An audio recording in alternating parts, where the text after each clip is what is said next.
Hey, this is Scott Park Phillips, and I just wanted to show the idea of the center going first. So, if I root at all, and rooting, the way you know you're rooting is that when he pushes on me, I feel my feet. That means I'm rooting. That's the most basic measure of it. Whether you're doing it this way or doing it, however you root. If he pushes and I feel my feet more, that means I'm rooting.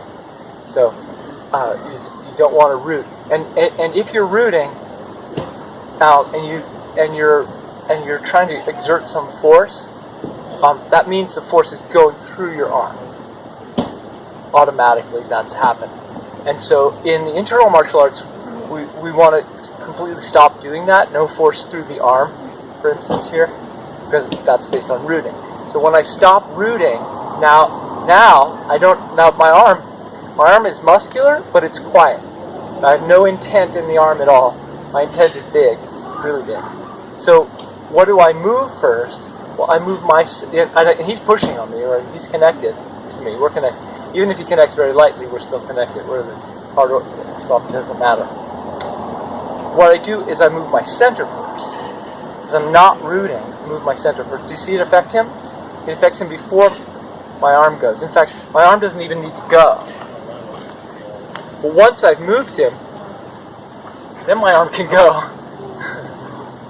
It's not hard at all. Once my center's moved him, I can hit him. Right? And that time he was like, I'm going to defend, but he's screwed. He's like lost 3 steps. No problem. Of course, there's a setup here. But the main point is that I don't go from the foot. I don't go from the front foot or the back foot, because that would be rooting, right? And that will go through my arm. You want the strike to be completely quiet, so I have to get my intent out. So there's no intent in my body.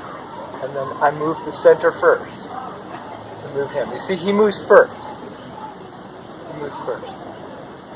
Then you can hit if you want. Or you can hit the other side. It doesn't matter. You've moved it. Okay? So that's the idea of the center hitting first. In live action play, right? It looks like my arm is hitting him, so he's responding to my arm, like he's going to block my arm or move my arm, right? Try to move my arm, block my arm, like something, right? So he can punch, right? But it's not my arm moving; it's my center. So my center is going to move his center first. You see it? Anyway, thank you very much. If you like this video, please subscribe and check out my books at Amazon.com.